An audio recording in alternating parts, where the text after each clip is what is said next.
Hello, everybody. My name is Manuela Gerloff. I'm head of the Humanities and Social Sciences editorial teams at de Gruyter.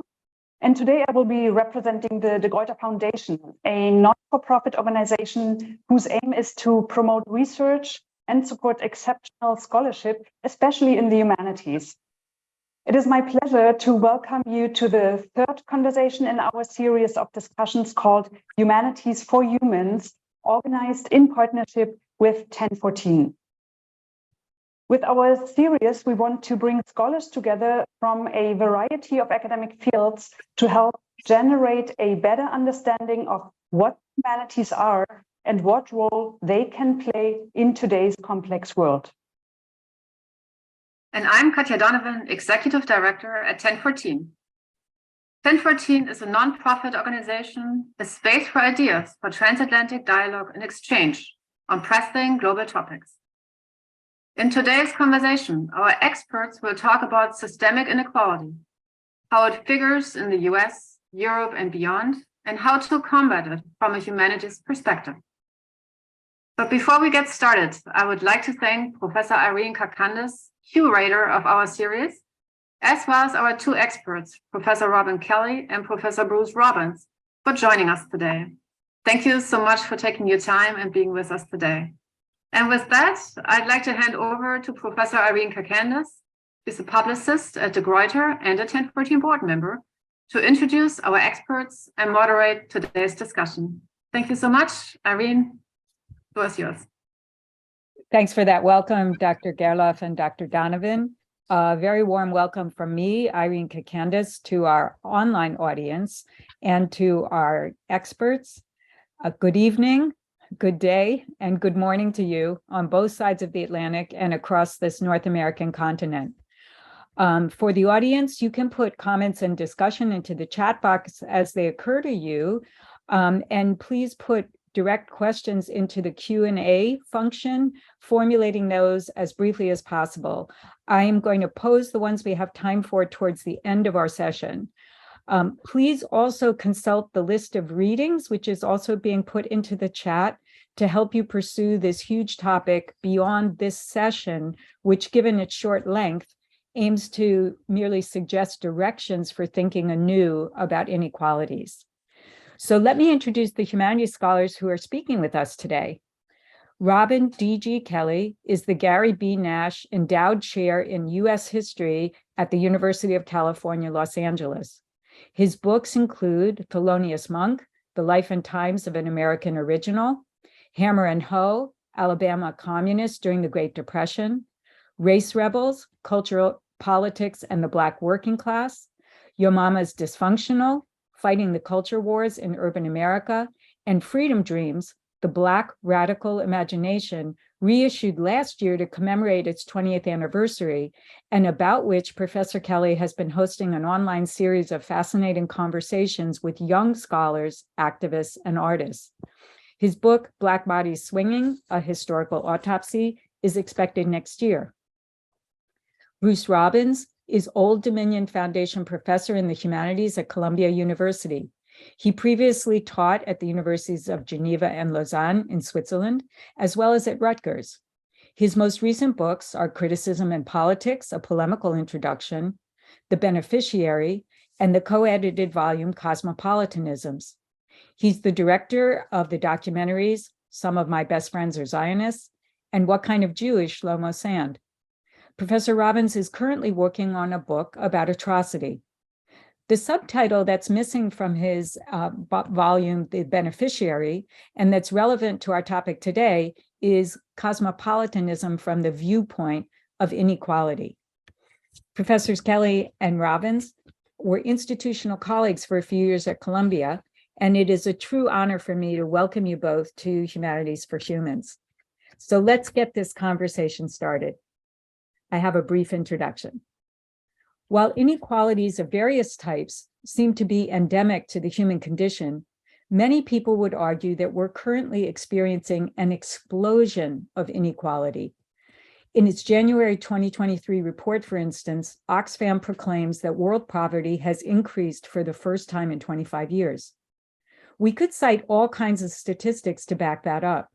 For instance, based on the Credit Suisse Global Wealth Report, it appears that since 2020, the richest 1% of the world's population has captured almost 2/3 of all new wealth, nearly twice as much as the bottom 99% of human beings. And we're not just talking money. The benefits and harms of globalization continue to be unequally distributed. Despite our still dominant Enlightenment narrative that the world is becoming a better place, it's hard to believe that that statement applies to all when we consider issues like the uneven polluting of our planet, unequal access to healthcare and education, and racially skewed outcomes for individuals' interactions with the justice system. United Nations Secretary General Antonio Guterres noted in commemoration of International Women's Day that women's rights are, quote, abused, threatened, and violated around the world, and gender equality won't be achieved for 300 years given the current pace of change, end of quote. Now, the three of us have chosen to use the plural term systemic inequalities for our main title today. I'd like to ask what comes to mind for each of you experts most urgently when you hear this phrase. Do scholars in your fields think of inequalities differently than, say, economists? What related issues are most urgently being debated in humanities fields? Professor Kelley, would you like to start? Sure. I will do my best to answer some of the questions. Some of them I'm not capable because I really don't, I'm not in a lot of debates around humanities, in part because of the kind of work I do, though I'm a humanist. And I'm also here with the person I call Mr. Humanities, that is Bruce Robbins, who knows all about that stuff. So let me jump into a couple of things I think are relevant to the questions you posed. One is, the word inequality itself, I think, can be a chimera because it's a relative measure. It's a measure of holdings and access, as if there's some kind of finite amount of wealth out there that's unevenly distributed. And even the statistics that you cite, the share of the wealth, unequal access to healthcare, sometimes don't tell us where the wealth comes from or how the processes of generating, wealth or surplus involve things like outright deprivation, ongoing dispossession, the exploitation of labor and resource extraction, all of which creates poverty where in places where there was no poverty prior. I mean, this assumption that there was always poverty and poor, it's not exactly the case. It's a relative relationship. And, forcing individuals and communities and nations into debt, which is then leveraged to force states to adopt austerity measures, which not only further strips exploited communities of access to life-giving resources, water, fuel, food, but to pay back this debt, which then accelerates the rate of exploitation, human misery, and environmental degradation. So ultimately, the problem is capitalism.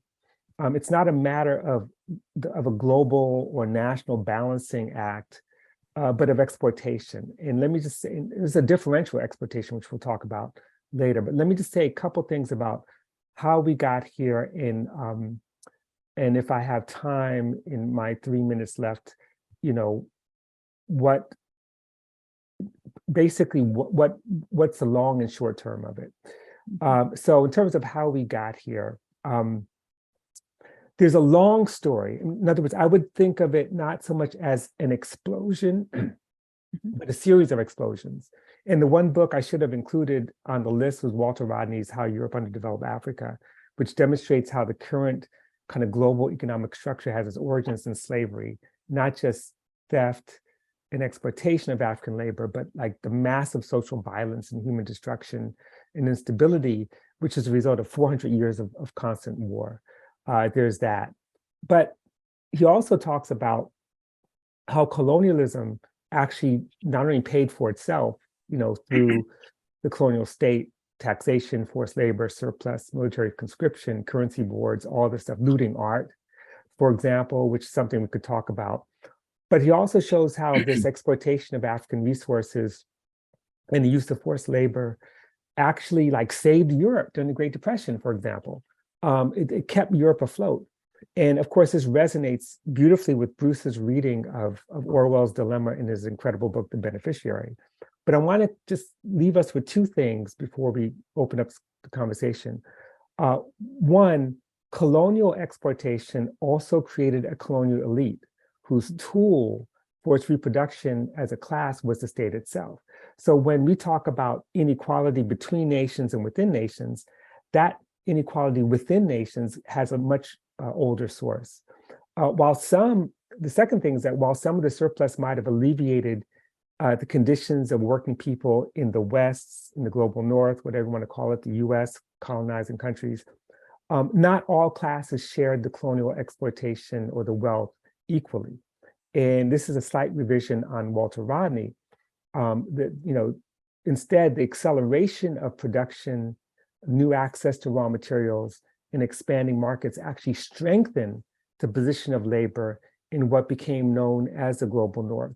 And I want to emphasize this because stronger unions, higher wages, plus socialist, communist, and labor parties emerging in the 30s and especially growing after World War II is exactly why the US implemented the Marshall Plan, why you have NATO, why you have these overt and covert interventions in Greece and Turkey and Italy, not to mention Saudi Arabia, Iran, Guyana, Guatemala, and so forth. So what becomes this post-war settlement that lays the foundation for what becomes the neoliberal turn, which made like the US dollar as the currency of the world, created the World Bank and IMF, is responding to global ruptures.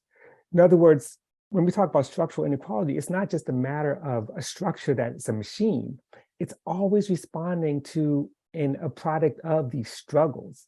And this is the thing I just want to focus on in our conversation, these kinds of struggles, the struggle to preserve colonialism, the struggle to resist it, and what these struggles produced, both within the United States and around the globe, helps explain the outcome of the kinds of inequalities that we have. They're not fixed, but it's product of this constant give and take. And I have much more to say about that, but I'll just stop there. Okay, great. That's incredibly helpful. And it's a great start. Professor Robbins. That's a hard act to follow. Robin, you make me wish I were a historian so that I could talk like that. But I can't tell you how much I agree that when you face the confusion of many different inequalities, and it is very, very confusing. I think it's great that this subject was chosen because I think people share a lot of confusion about it. It can look just, I don't know, like a humanitarian scandal. How come we over here have all this and other people over there don't? And if you tell the history the way Robin was just telling it, a lot of the confusion kind of dissipates. So you need a phrase like the development of underdevelopment. Instead of looking at underdevelopment and saying, well, these people have always been poor, maybe it's our obligation to do something to help them. If you think that, the developed countries did the underdeveloping, it all looks a little different. And that kind of causal relationship was what I was trying to get at in this book, The Beneficiary, Robin, you so kindly referred to.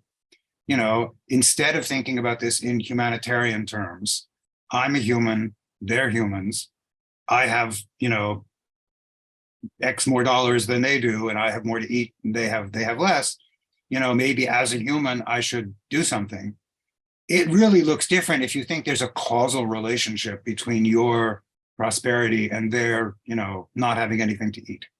So, that was kind of the premise of my particular contribution to this. And, I go around looking for little slogans that can grip people, that can stick in people's memory, that will make this kind of the sense of causal relationship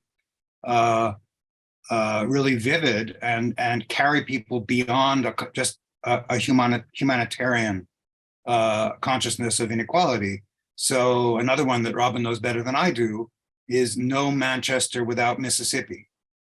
So, we think about the Industrial Revolution in Manchester in the north of England and what a miracle it was and wow. And, what the historians have said is you don't get the Industrial Revolution in Manchester without slavery in Mississippi, right? The whole thing doesn't work otherwise. So, you know, if people thought of it that way, I think they would look at the inequalities of the world very, very differently than they do. You know, not just, oh, it's scandalous, but oh my God, my life depends on, you know, this history, which of course is also an ongoing history. It's not just ancient history, it's happening right now. Right. So I think what each of you has set out is incredibly helpful and also a productive line that we can pursue together. And I would like to make the comment for starters that what you've both pled for essentially is better knowledge of history, right? And we know that the teaching of history is under attack at this very moment at multiple levels, certainly in every part of the United States, but in other places in the world as well. But I am actually going to ask you each to move a little bit to the affective part, the emotional part, because whether it's the learning of painful history or the acknowledgement of certain kinds of inequalities, it seems to me that, again, at this moment in time, maybe the explosion part or part of the explosion, one explosion, is that people don't want to feel uncomfortable, right? They don't want to look at things that make them think, wow, something's really wrong here, and maybe I am the beneficiary of it, right? Like if we look at the whole recent history of trying to talk about white privilege or male privilege or first, quote unquote, first world privilege, people don't want to be uncomfortable. And it's impossible to get your mind around those concepts without becoming uncomfortable. So there are a couple places we could go from here, and I'm open to anything, but I'm very struck with what both of you came to about how it wasn't always exploitation. It wasn't always poverty everywhere except among certain privileged countries. Can we get back to that moment a minute? What do you mean? What wasn't there always poverty? Weren't there always exploited people? So should I jump in on this? Yeah, please. Sure. Poverty, right? And forgive me for going back to Marx, but Marx has this idea of you know, primary accumulation, primitive accumulation. What are the conditions that take resources away from people to turn them into wage workers? Very simple. I mean, it's complicated in Marx, but I'm making it very simple here. Imagine what it meant. And this, we could learn a lot of this from this recent book by the late David Graeber and David Wengrow called The Dawn of Everything, where they talk about, you know, they have this critique of Rousseau writing about the origins of inequality. And, you know, so much of it depends on things like, you know, the invention of the state, you know, and all these other things. But what they're showing is that imagine what it means to live in a society where it's anathema for anyone not to have a place to live. You know, where social housing is not a concept, but it's just simply part of life. So imagine what that means. And then suddenly you get this onslaught of a new system that says, you know what, we got to get these people in the gold mines. How are we going to do that? Well, they can't eat, take their land, take their resources, or take them as human beings out of their own nations by force, by kidnapping. And so in some ways, a criminal act, that is primitive accumulation, the crime of dispossession, of denying people resources that were just them. Even what E.P. Thompson talks about, the moral economy, you know, the idea that you can go in and chop down wood because wood is available. Peter Linebaugh talks about this. The commons, the idea of the commons, when that is taken away through various forms, whether it's judicial, legislative, military, suddenly you're forced to sell your labor. And that is the fundamental difference between, say, you know, I'm not saying that all ancient society didn't have forms of selling labor, you know, or forms of slavery. That's not the point. But the idea that you can have whole people who then are dependent on wages or some other resources to survive. That's what makes it different. And two things real quickly. One is when we think about discomfort, I always, I have trouble with this idea of white privilege, because white privilege masks the way in which racism continues to exploit white workers by convincing them that they have privileges that they don't really have, right? Privilege masks the way in which surplus is extracted. So there's one thing, but the second thing in terms of feeling uncomfortable, why, and this goes back to Bruce's book, The Beneficiary, how do we come to see ourselves as the direct recipients of other people's labor? Like, and I'm not saying that's not the case, of course it's the case, but how do we see it and what do we see our relationship to? And there's so many things that we can do to make ourselves less uncomfortable. One is to say, well, I'm a worker too, so we're gonna build an alliance to basically end sweatshop labor. The other one's like, oh my God, I gotta, give money. I gotta stop buying Nikes. I gotta, there's all kinds of things we do to basically assuage our guilt. But what if that guilt is getting in the way of understanding the system, right? And I think this is the key to the beneficiary, that the idea of the beneficiary actually masks, in some ways, reveals aspects of the system, but masks other aspects. So when we talk about education, and we're thinking that education that the basis of discomfort should be guilt, then we're not doing a very good job of teaching. Mm-hmm. We're not actually explaining how these systems work. And we're not keeping the historical element there, right? Because we're not saying you 10-year-old child in New Hampshire is guilty of slavery or enslaving other people, right? We're trying to get them to understand it. Bruce, jump in. Yeah. I need to jump in because it really is a problem with this book of mine and the argument of the beneficiary, that it really sounds like I'm saying everybody just feel as guilty as possible, and I agree with Robin, that I may be guilty of making people feel guilty like that, but it's not actually the position that I want to get people around to. And here I have to say, I guess I disagree with Graeber and Wengrow about, Irene, I hope this is not going to skip forward to a stage in the argument that you want to get to later. But I mean, I disagree about the state in the sense that one of the solutions to a feeling of individual guilt is exactly to see how systemic things are and to see that there are structural, impersonal things that people can and should do. Now, I think that the state is an instrument that, has been built in support of an unequal system, but can be changed. I mean, Robin and I might disagree about this. I don't know. I mean, I think if you push really hard enough on it, you can, get rid of some of the causes of inequality.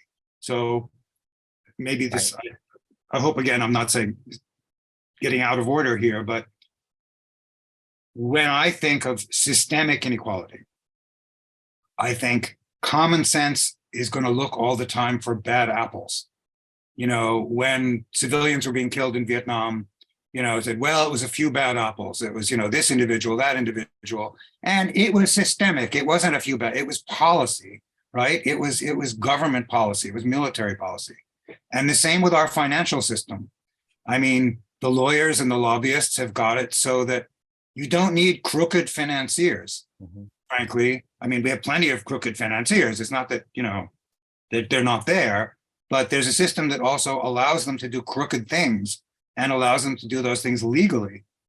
So I think you can change those laws, and it's a lot better for people to think, let's get together with other like-minded people and change the laws, rather than to say, I'm guilty, every time I buy a pair of sneakers, I'm impoverishing people somewhere. I mean, that's not a useful thought. Whereas, changing the laws around the financial system, that's a much more useful project. Right. Can I just jump in response? Of course. Because I completely agree. In fact, And that's how I read your book, by the way. I didn't read it as we should feel guilty. I read that the guilt is actually getting in the way of actually understanding and recognizing.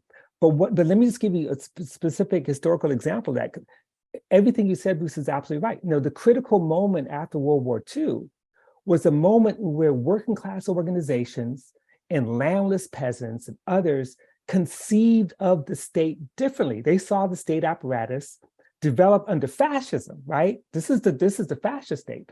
The state apparatus developed under colonialism as a tool for redistribution, as a tool for justice, as a tool for workers' power, right?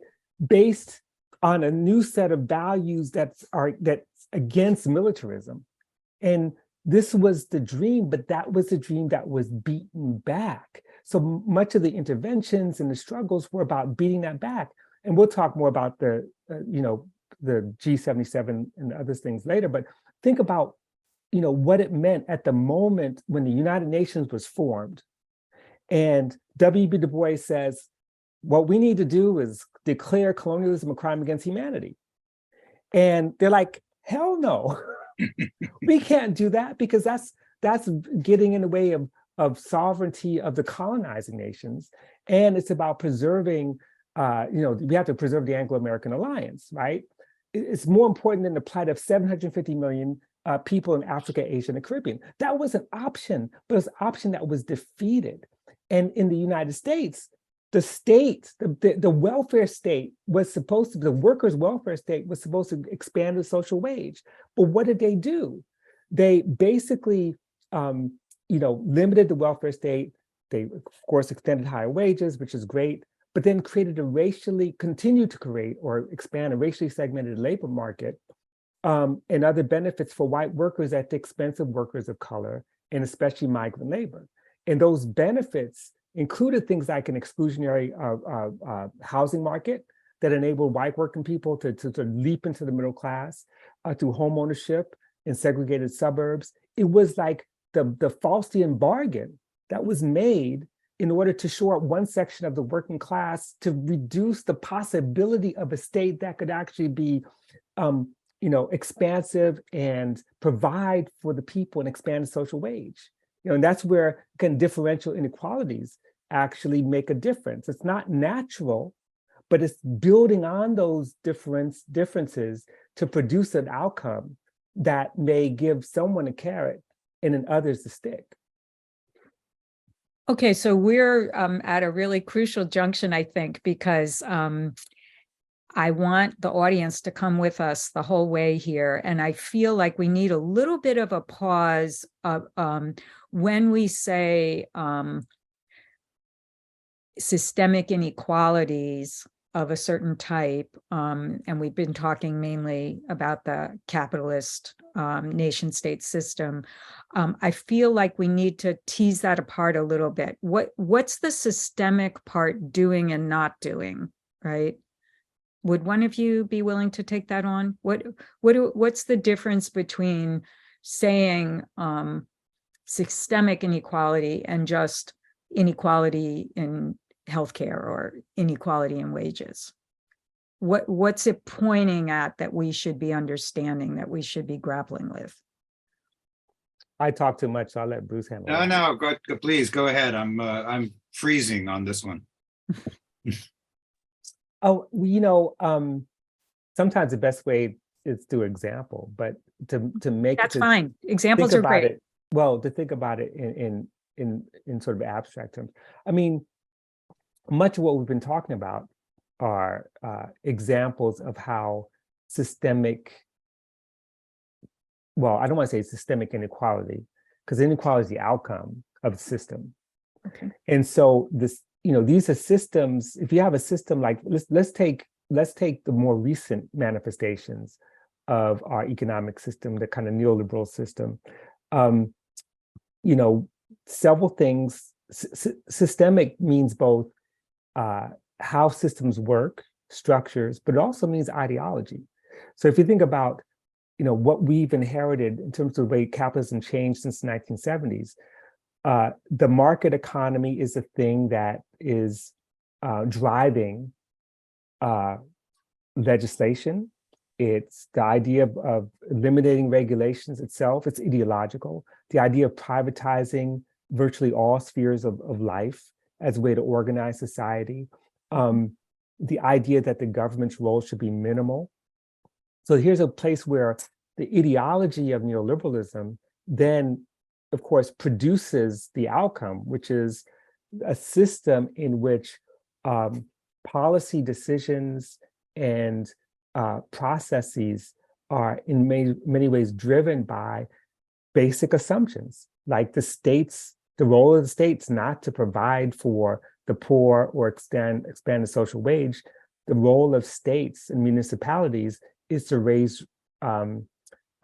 try to figure out ways to raise revenues while cutting taxes. And how they do that is systemic. You do it by providing tax breaks to business. You do it by selling off public assets. You do it by cutting funding to things that people don't think matter, like schools. You defund and privatize the public sector, hospitals, schools, sanitation, as you expand the private economic sector.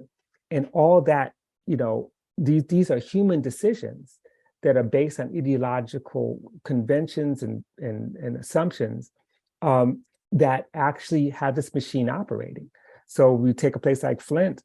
Of course, the outcome would be a polluted Flint River would replace the Detroit River because you're trying to minimize expenses by, and maximize profit, and privatize resources like water. And when that's the system, then the outcome would be these, even if they're not intended, they're differential outcomes that produce deep inequalities. Because the idea is, if you could generate as much wealth for the few, that wealth somehow is a driver of economic growth, because growth is the objective, when in fact, and that's systemic as well. So I guess what I'm suggesting is that what's systemic and what's ideological are two sides of the same coin. We can't separate them so easily. Mm-hmm. That makes sense. So my turn to Robbins, jump in? yes, absolutely. Please do jump in. I'll give the baton back in a second, but because, Robin, you were mentioning education, one of the useful thoughts I have about what's systemic and structural as opposed to not is the stuff that looks kind of invisible, that it's there and it's structuring, it's the foundation on which things are built, including especially on which inequality is built, but it's invisible. So, if we're talking about funding of education, primary and secondary schools funded by local property taxes, it means, a wealthy community is going to be able to basically reproduce its wealth in the next generation by giving better education, paying a lot more money for education than, a community in which doesn't have the same property tax. I mean, that's a system, right? Education, primary and secondary education doesn't have to be funded that way. We could decide as a society, that's just a way of reproducing the economic inequalities that we don't believe in. So we're not going to let it happen. It's, it's a minor thing, I suppose, compared to other things, but it doesn't even show, right? People don't pay attention to it. It's just the way things are done. The way medical care, the way who has access to medical care and who doesn't, right? Now, granted, that's something that has become part of a political platform, which, gets talked about now, Medicare for all.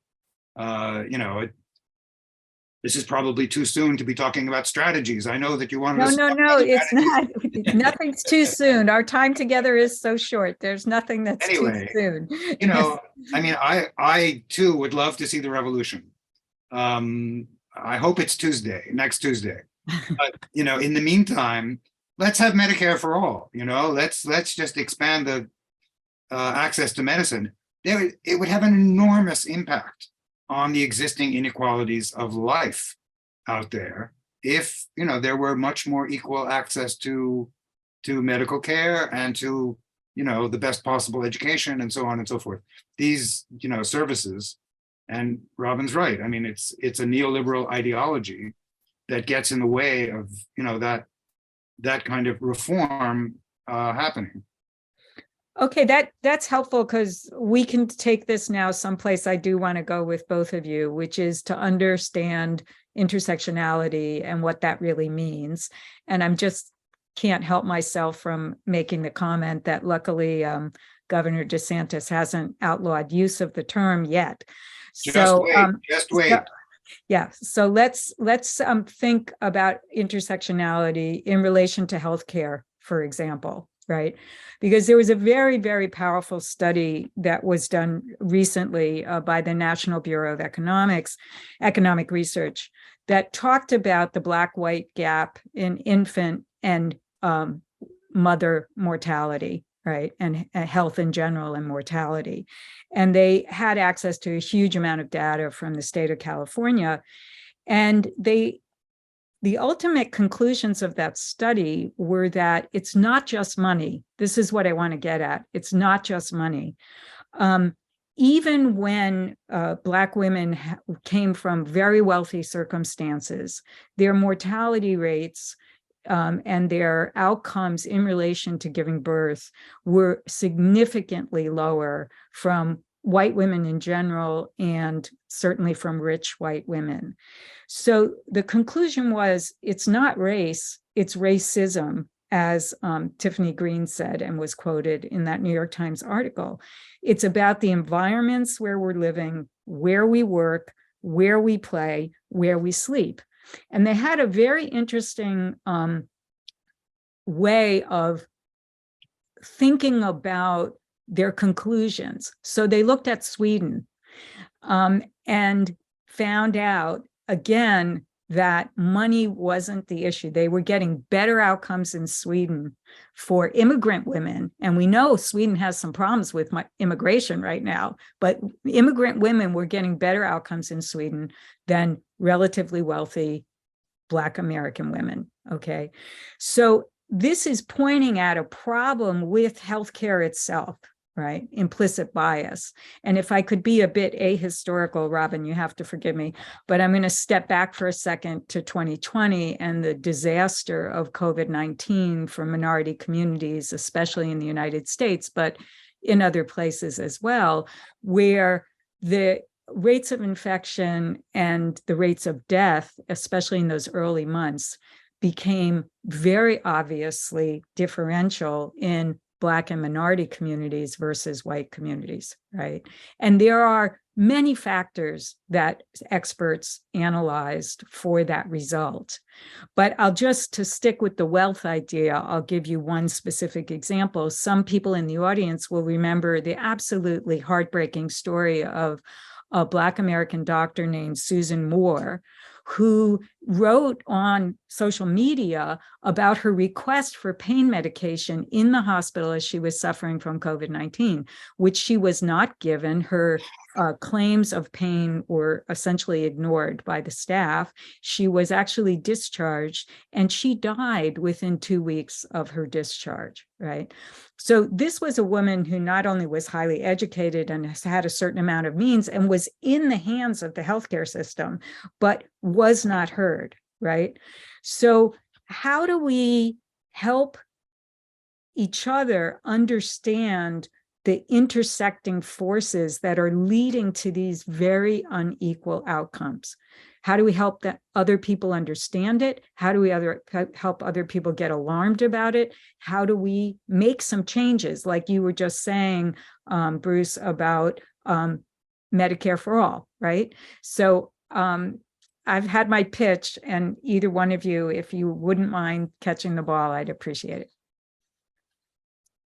I'm not sure exactly how to pick that one up. I'm sorry.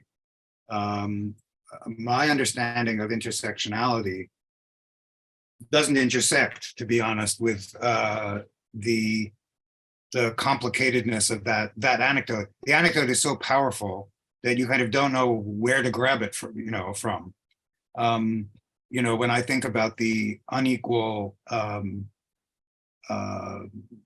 impact of COVID on different communities, one of the things I think about, given a little bit of conversation about the state that we were just having a minute ago, is a certain distrust of state institutions for which there is a very good history, because minority communities have had very good reason to be distrustful of the advice that they were getting, from the authorities.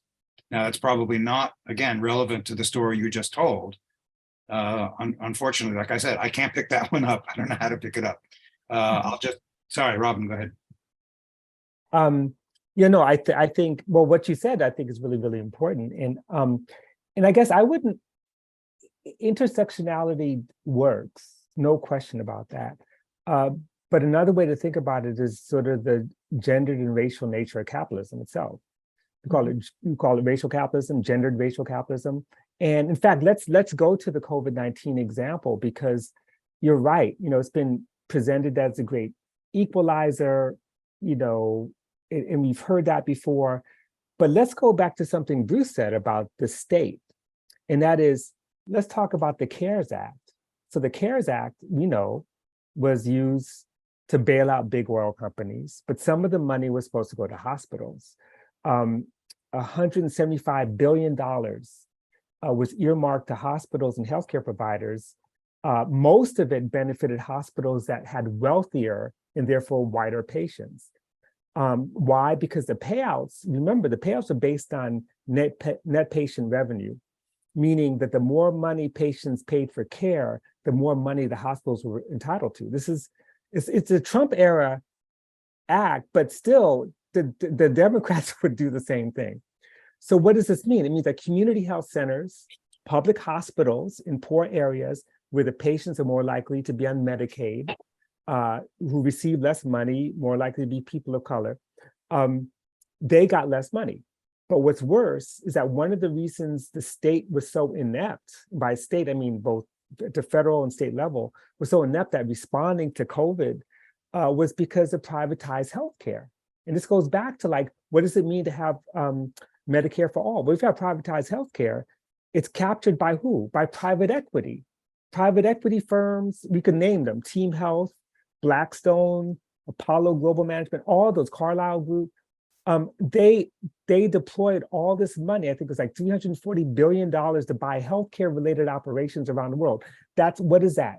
That's, hospitals, ambulance companies, nursing homes, healthcare billing services, debt collection agencies. That's that buying up of healthcare institutions using debt to do so dramatically cut the ability of these hospitals to get supplies. So they're not stocking up on supplies because they're trying to reduce the expenditures to resell the hospital or the services. That is exactly what Bruce is saying, the hidden structure that we don't see that actually is not colorblind, meaning that it's not intentional, but the impact is differential, right? So yes, it is true that a lot of Black people, look, I've been in a hospital and been told that, my pain doesn't matter. Black pain matters, right? But still, that's part of, I think, of another story, which is the way in which privatized healthcare over a kind of racially segmented or racist society produces these outcomes. So you're still buying healthcare, and those same people getting health care are probably the ones investing in Blackstone, which is ironic. Mm-hmm. Okay, so I think this time is going by so fast. It's not too soon to head to our very serious question, which is, revolution, is that the only way? Is there such a thing as a radical reconstruction of society? Are there partial solutions?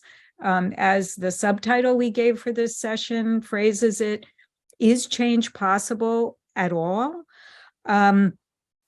I would just say that I want to, and this came out of, I know you weren't necessarily able to be there, but our last session was about climate change and trying to use creative imagination to think differently about it. And one of the last questions there was about hope. Is it completely foolish to have hope? And I think the answer that came from one of our experts was very helpful, which is, if all you do is hope, yes, then it's foolish, right? If hope is backed by some kind of action, then it seems to be in the human condition to need hope.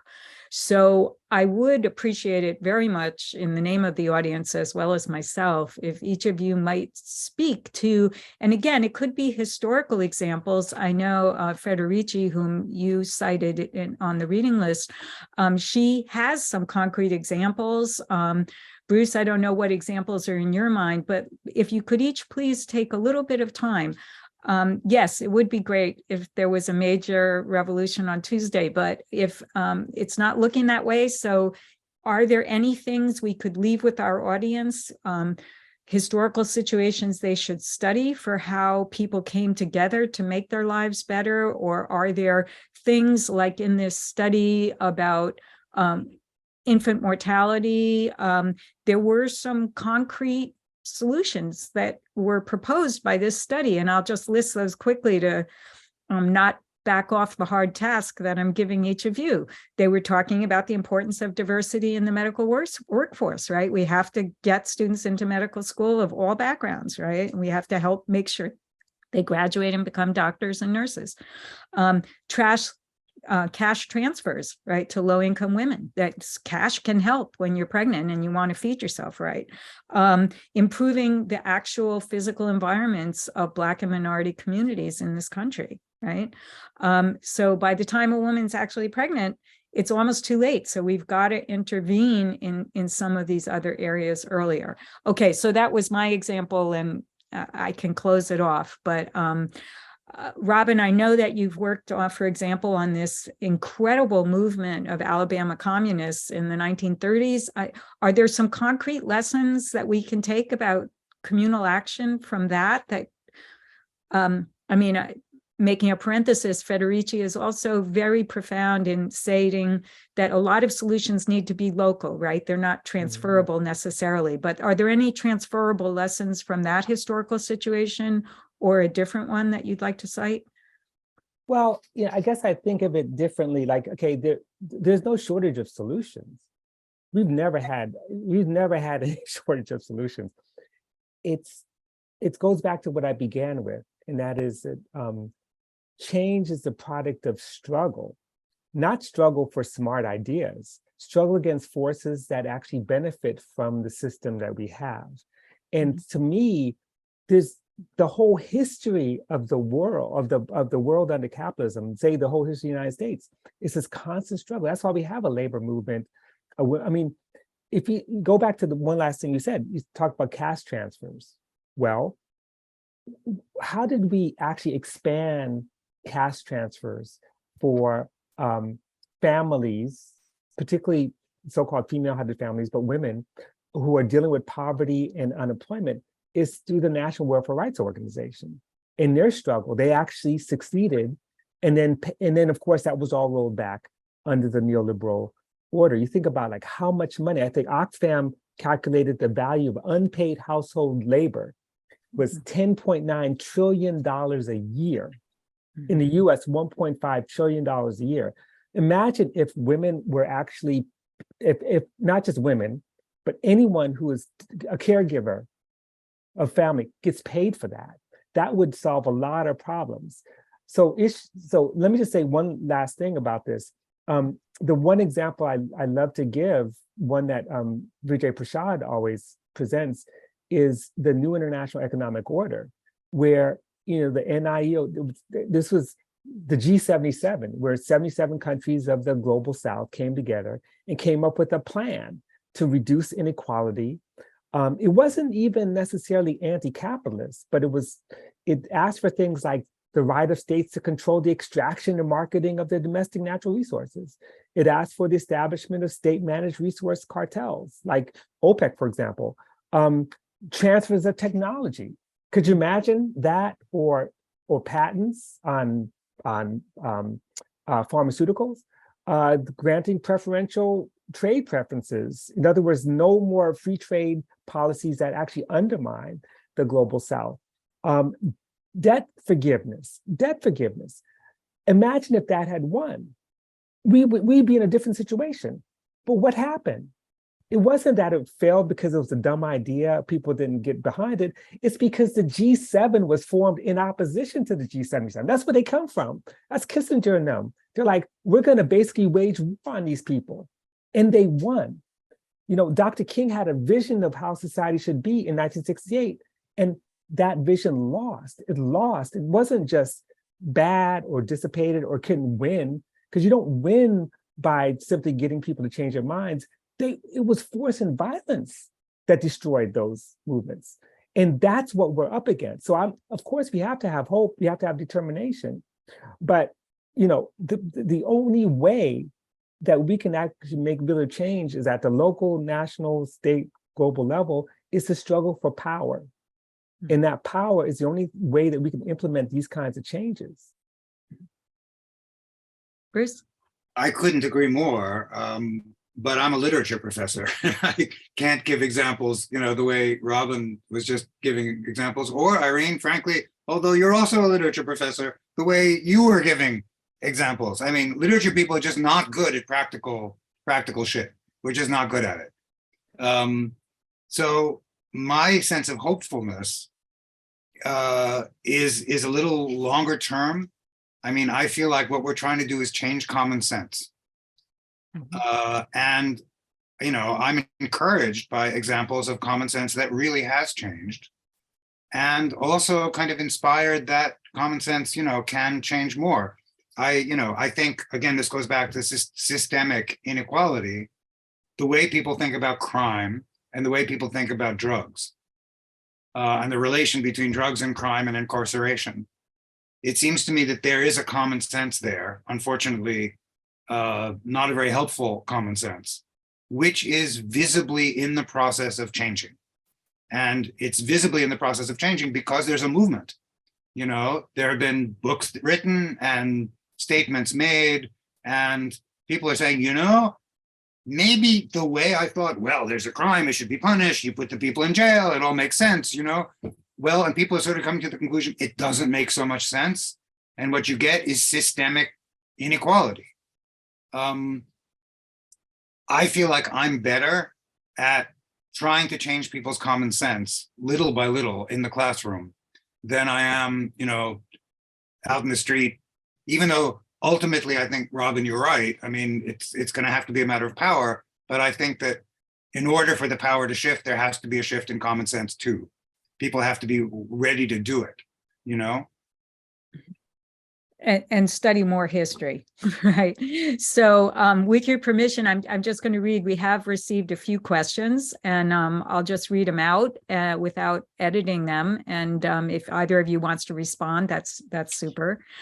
We have a question here. Can you tell us how you define and differentiate equity versus equality, and how they impact the way we frame interventions needed to address these disparities? So what is the value of using the word equity? What the value of using equality? Robin, that sort of sounds like you. Oh, like me? Okay. That's a very good question. It's so funny because there's a magazine called Dean Magazine, where my daughter Elizabeth Kelley, who's a brilliant scholar herself at Yale University, and I have a conversation about this very question about equity. And equity is a tricky term because equity also means value that you accumulate in property, you know, and we have to remember that, and they're actually related. Equality is also a very tricky term because equality is something that requires a certain kind of measure. And, you know, in terms of differentiating, you know, if we think of equity as value, then, you know, then what we're thinking about is the way that people can have greater investment in whatever institution, or the institution has investment in them, greater equity. Equality, to me, can mean many things. It could be equality of access. It could mean eliminating structures that produce inequality. And we live in a sort of so-called liberal democracy in which freedoms are considered negative freedoms, not positive ones. That is to say, these are the things that you're not allowed to do, as opposed to the things you can do. So equality within a system of negative freedom is still based on this idea that you have freedom to do certain things or freedom not to have things happen to you, like not to be arrested without due process, like not to be denied a job, although we don't have that rule. We actually don't have it. So I think both of those frames are interesting, but they don't fully get to the problem of how to end the system that continually, systematically distributes wealth upward, and that wealth is taken from those at the bottom, because all wealth is produced from labor. So that kind of dovetails with a different question coming from the audience about building solidarity movements that transcend race, class, et cetera. And you both, I just want to signal to the audience who might not be aware of it, that both of you have worked very profoundly with the concept of class, and it didn't come up per se that much today. So I don't know, Bruce, why don't you talk a little bit at least about some of your own work on class, or what should people be thinking about if they want to think about solidarity movements across class lines? Is that possible? That's actually a Robbins question, if you don't mind me saying so. He's like one of the world experts on that. So if I could just sort of pass the baton over there, Robin, I mean, sorry, but it has your name on it. I don't know. That's so fun. Well, you write a lot about class. Everything I know about class, I learned from you. Bruce. Yeah, right. It's funny. It's funny because I'm looking at the question now, and I felt like all I did was talk about class. Okay, great. That's all but see, the thing is, and I just had this conversation yesterday on Katie Halper's show about class and the way we understand class. And one of the problems is that we think somehow that class solidarity and class identity is about transcending something else, that class is somehow real, and race, gender, sexuality, all these things are not. But these are all manifestations of power, and in some ways, the manifestations of the modalities of class. Like Stuart Hall says, race is a modality through which classes live for a lot of people who are racialized.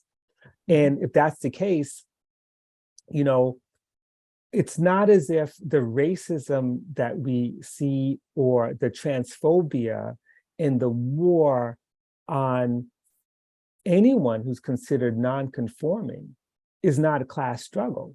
It is a class struggle because, again, racism not only allows for differential exploitation so that you could actually extract all kinds of wealth from people.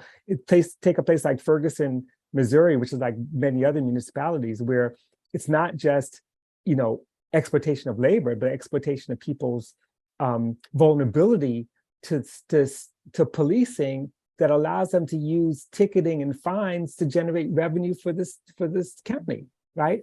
But the same thing, applies to white people who don't realize that racism is killing them. It is killing them. You got people in West Virginia whose wages are lower because Black people's wages are lower. It's basic. You got people, the Alabama Warrior Mine strike, which is long strike, was multiracial strike. And these poor white people who are like, oh, no, we'll never do those kinds of jobs. Well, they're making a lot less money than workers who are in other parts of the United States, because there's this wage differential, which we keep calling regional, but it's racial. And so unless we can actually understand the way in which class oppression actually involves or is actually based on racism, gender oppression, sexuality, then we're going to keep saying, like, put that stuff behind us so we could get together and fight the class struggle. Like, where are you? And the one last thing I just say, forgive me for talking so much, but Chicago is an example of right now where Brandon Johnson is running for mayor, progressive candidate. He's a product of a class struggle. That is the recognition that you have a multiracial Black-led mayor who's basically neoliberal and killing people across the board, has to be replaced by what? A multiracial, often Black-led movement to basically bring about some kind of justice. So to say that anti-racism and class, opposition or class movements themselves are two separate things is not even realistic in terms of what's actually happening in the streets. It's only a group of, and Bruce is not part of this, but a group of like these narrowly armchair white leftists who keep saying, stop talking about all this other stuff because it's wokeness. It is woke. And let's talk about the class struggle. They're not even aware of how the world moves right now, right? That's my answer to that question. Okay, great. So we're running out of time, so I'm going to quote something from Bruce's introduction to beneficiaries, because it seems like as positive an ending as we're going to get to right here, as concrete an ending. Bruce, he wrote, "You cannot see anything as wrong unless and until you can see, or at least sense, it can be otherwise." So I want to thank both of you very, very much for your time, for your thoughts, for your energy, for your interaction with each other and with me. And I would like to say, let's leave it at the importance of sensing that things can be otherwise. If we don't desire that, it's going to be really hard to have any change. So thank you very, very much.